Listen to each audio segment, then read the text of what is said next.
اور بعد میں جو ہے والدین کی مانگ۔ السلام علیکم بھائی، میرا نام سید ظفر ہے۔ میرا سوال ہے کہ میں نے ایک طلاق ایسی دیکھی کہ لڑکی کی شادی ہوئی اور کچھ بیماری کی وجہ سے لڑکی کے ان کا جو ہے تو ہم بستری کا اکثر پرابلم ہونے لگا، کچھ سر کی بیماری تھی شاید سے، کچھ وہ پرابلم کی وجہ سے وہ ساتھ نہیں دے سکتی تھی اور ان کا طلاق ہو گیا، تو کیا وہ مرد پر گناہ لازم ہوگا جس نے اسے طلاق دیا؟ میں نے ایک سوال کیا کہ ایک ایسا طلاق کا معاملہ ہوا کہ جس میں میاں اور بیوی جو رشتہ قائم کرتے، نکاح کے بعد وہ رشتہ قائم نہیں ہو سکا، جس بنیاد میں شوہر نے طلاق دے دی چونکہ وہ اس کے لیے نہیں تھا۔ یاد رکھیں، نکاح کے مقاصد میں سے جو ایک اہم مقصد ہے وہ ہے شرمگاہ کی حفاظت، نظروں کا نیچی رکھنا، جسمانی تسکین پانا،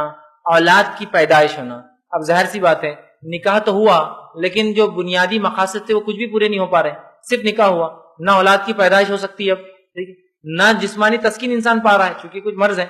اگر یہ لا علاج مرض تھا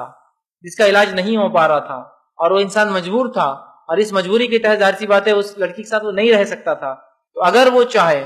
اسے طلاق بالکل دے سکتا تھا، اور اگر اس نے طلاق دی تو اس کے بعد شرعی عذر تھا، اس کے بعد شرعی عذر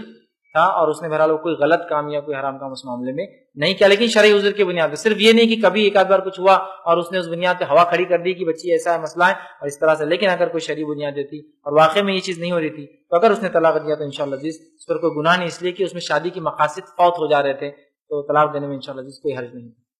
شادی